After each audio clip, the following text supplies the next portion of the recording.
ಬಾಗೇಪಲ್ಲಿ ಪಟ್ಟಣದ ಶ್ರೀ ಕ್ಷೇತ್ರ ಗಡಿದಂ ನೀಲಲಕ್ಷ್ಮಿ ವೆಂಕಟರಮಣ ಸ್ವಾಮಿ ದೇವಾಲಯದಲ್ಲಿ ವಿಶೇಷ ಪೂಜೆ ಸಲ್ಲಿಸಿ ಕಲಬುರಗಿ ಯಾತ್ರೆಗೆ ಚಾಲನೆ ನೀಡಿ ಮಾತನಾಡಿದ ರೈತ ಸಂಘದ ತಾಲೂಕು ಅಧ್ಯಕ್ಷ ಶ್ರೀನಿವಾಸ್, ರಾಜ್ಯ ರೈತ ಸಂಘ ಹಾಗೂ ಹಸಿರು ಸೇನೆ ಹಾಗೂ ಕಬ್ಬು ಬೆಳೆಗಾರರ ಸಂಘದ ರಾಜ್ಯಾಧ್ಯಕ್ಷ ಕುರುಬೂರು ಶಾಂತಕುಮಾರ್ ಆದೇಶದಂತೆ ಚಿಕ್ಕಬಳ್ಳಾಪುರ ಜಿಲ್ಲೆ ಘಟಕದಿಂದ ನೂರಾರು ರೈತ ಮುಖಂಡರು ಕಲಬುರಗಿ ಜಿಲ್ಲೆಯಲ್ಲಿ ಡಿಸೆಂಬರ್ 23ರಂದು ನಡೆಯುವ ರಾಜ್ಯ ಮಟ್ಟದ ರೈತ ಸಮಾವೇಶ ಮತ್ತು ರೈತರ ಹಬ್ಬದಲ್ಲಿ ಭಾಗವಹಿಸಲು ಬಸ್ ಮೂಲಕ ತೆರಳುತ್ತಿದ್ದೇವೆ ಎಂದರು. ಸಂಘದ ದಿನಾಚರಣೆಯನ್ನು ನಾವು ಗುಲ್ಬರ್ಗಾದಲ್ಲಿ ಹಮ್ಮಿಕೊಂಡಿರುತ್ತೇವೆ. ಆದ ಕಾರಣ ನಮ್ಮ ಅಧ್ಯಕ್ಷರ ಕೋರಿಕೆ ಮೇರೆಗೆ, ಶಾಂತಕುಮಾರ್ ಅವರ ಕೋರಿಕೆ ಮೇರೆಗೆ ನಮ್ಮ ಚಿಕ್ಕಬಳ್ಳಾಪುರ ವತಿಯಿಂದ, ಜಿಲ್ಲಾ ವತಿಯಿಂದ 6 ತಾಲೂಕುಗಳಿಂದ ಚಿಕ್ಕಬಳ್ಳಾಪುರ ಜಿಲ್ಲಾ ವತಿಯಿಂದ ನಾವು ಗುಲ್ಬರ್ಗ ಹೋಗ್ತಾ ಇದ್ದೀವಿ.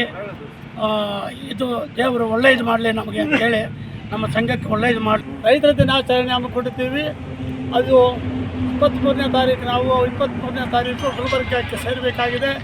ಇವತ್ತು ಇಲ್ಲಿಂದ ನಾವು ಈಗ ಪ್ರಯಾಣ ನಡೆಸ್ತಾ ಇದ್ದೀವಿ. ಜೊತೆಗೆ ನಾವು ಅಲ್ಲಿ ರೀಚ್ ಆಗಿ ನಾವು ಆ ಸಭೆಯಲ್ಲೇ ಪಾಲ್ಗೊಳ್ತೀವಿ ಎಂದು ನಾನು ಹೇಳ್ತೇನೆ.